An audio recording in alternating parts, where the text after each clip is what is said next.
There's a blank rectangle where the West's most famous corpse photo should be a legend shot down, but no body on display, no hard evidence filed away.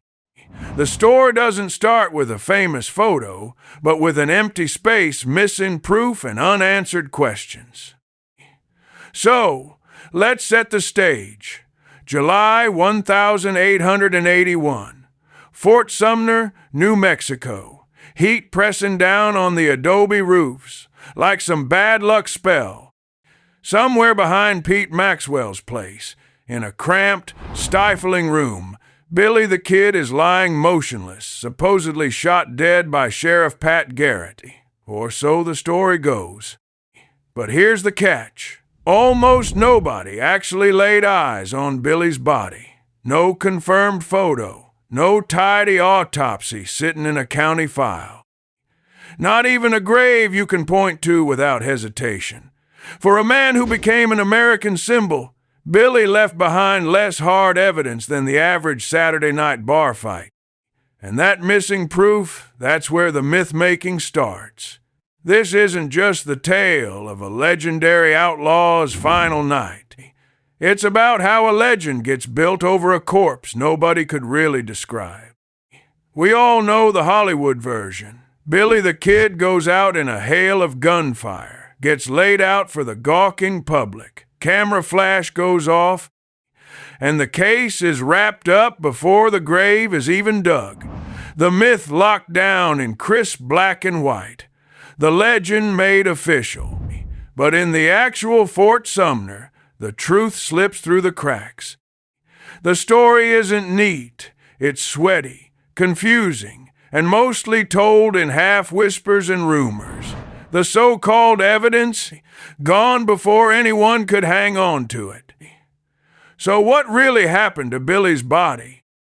Why is there no death photo, no autopsy, and a grave that sparked decades of souvenir hunting, gossip, and even failed exhumations? If Billy's corpse was the most wanted in the West, why does the proof vanish the moment you go looking? To get to the bottom of it, you have to start with the aftermath, right after Pat Garrett's revolver goes off. It's late, it's suffocatingly hot. Fort Sumner is nothing but a handful of dusty buildings and 1,000 wild stories. Word spreads, Billy the Kid is dead, but only a few people ever see the body. Depending on who you believe, it's maybe Garrett, a deputy, and Pete Maxwell himself. That's about it. No public viewing, no line of townsfolk. Just a closed door, muffled voices behind adobe walls, and growing uncertainty in the darkness. Now, Billy's corpse is already in trouble, and its first real enemy is the New Mexico summer. Picture 1881. No refrigeration, no fancy embalming, not even a professional undertaker waiting around. Out here, the breakdown starts fast. Blood dries sticky. Sweat-soaked clothes cling to the body, and flies show up with clockwork precision. By sunrise, the stench is already turning stomachs. If you want to preserve evidence, you're already running out of time. So, what do you do with Billy's body when there's no morgue, no cold storage, and half the town is either scared of revenge or itching to grab a souvenir? Simple. You bury him, and you do it fast. But even that turns out to be a messier, more mysterious business than any Western ever bothered to show. If you're trying to visualize this, forget the dramatic send-off. The logistics facing Fort Sumner are almost darkly funny. The most notorious outlaw in the Southwest, dead in the heat, and the whole official process looks more like an anxious cleanup operation than a piece of frontier justice. These next few hours, that's when the legend starts breaking down and the ugly reality takes over. Let's start with the body. Even Pat Garrett, the man supposedly responsible, has no real way to keep things neat. No cold storage, No mortician hanging around. No desire for a public spectacle.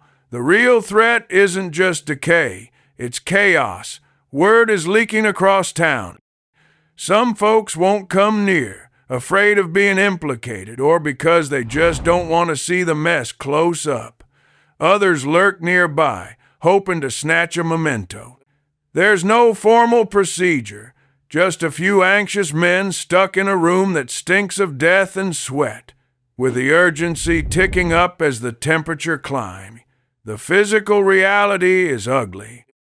This isn't a tidy Western tableau, it's a hurried, uncomfortable shuffle, a body dragged by rough hands, streaks of blood drying across the floor, clothes glued to clammy skin, flies everywhere. The air goes from coppery to downright foul. Every minute brings you closer to full-on rot, and nobody wants to be left holding the evidence. And here's where the myth takes a nosedive, the missing death photo. If you're picturing a sepia-toned shot of Billy laid out for the camera, let's stop right there. There's no proven photo. No lost glass plate anyone can point to. Sure, boxy cameras existed, but good luck finding a photographer willing to sweat it out in a stinking room, wait for a long exposure, and hope nobody snatches the body or the camera before he's done.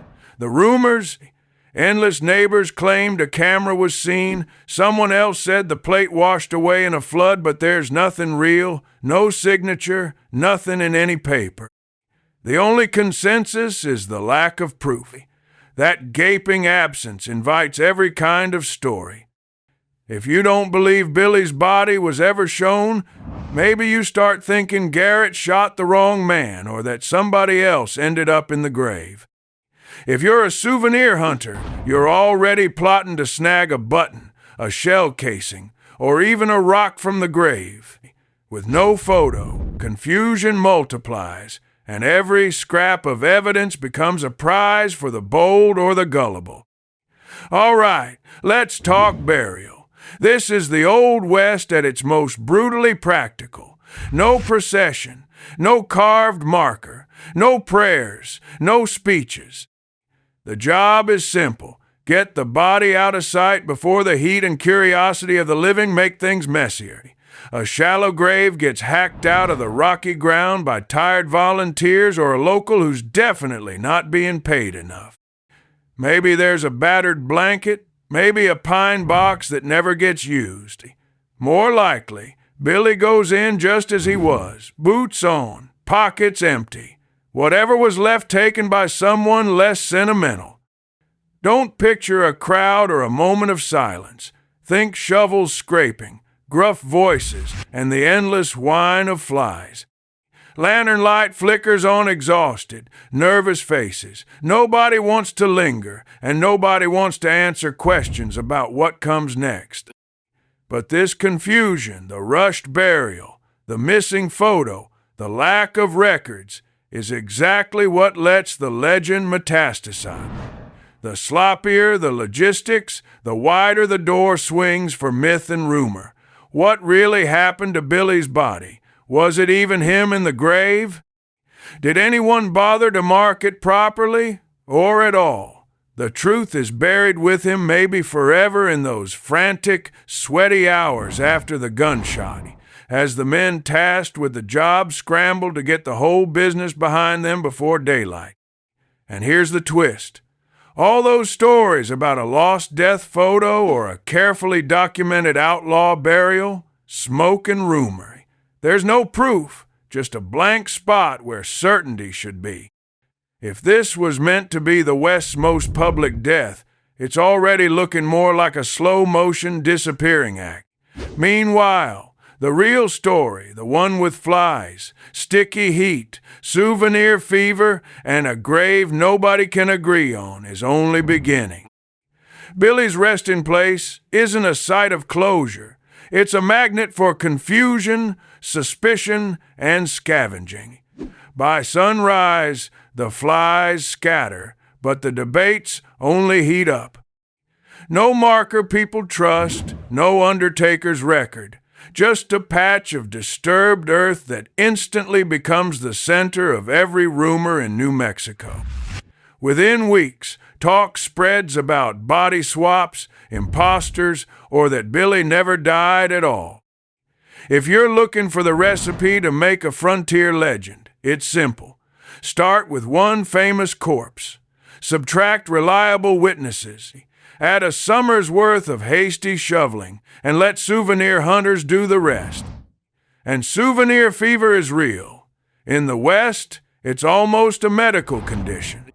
Within months, rocks and scraps from the supposed grave start vanishing, pocketed by locals and travelers alike, each convinced they're carrying a piece of outlaw history. Claims fly. Locks of hair, shirt buttons, grave dirt, you name it. Chances are, most of them are stealing from the wrong mound altogether. If the grave ever had a marker, it's gone washed away in a New Mexico flood, or carted off as another keepsake. Eventually, the ground itself becomes a kind of mythic stage. Locals, drifters, the odd journalists, they all stomp over the same patch, each sure they've discovered the real spot. Some dig, some swear. Nobody leaves with real proof. Fast forward a few decades, and the exhumation attempts begin hopeful men with shovels and scientists with test kits itching for a breakthrough.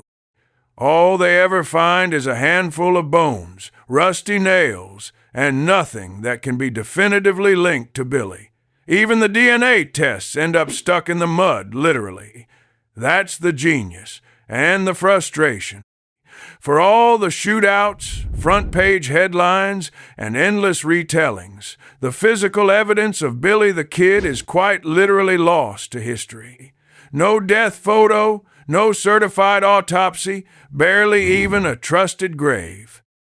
The kid's immortality comes not from what survived, but from what vanished. The body, the proof, the chance for certainty. Every time someone tries to nail down the facts, the ground shifts, sometimes literally, sometimes in the stories people tell. So when people say Billy the Kid became a legend, it isn't just because of the shootouts and jailbreaks. It's because in the Old West, even a body in the ground could disappear, erased by heat, by storms, by rumor, and by the endless, desperate hunger for something solid to hold on to.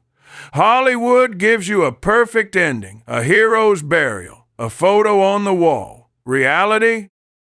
You're left staring at a blank rectangle, still wondering who, if anyone, is really in the ground.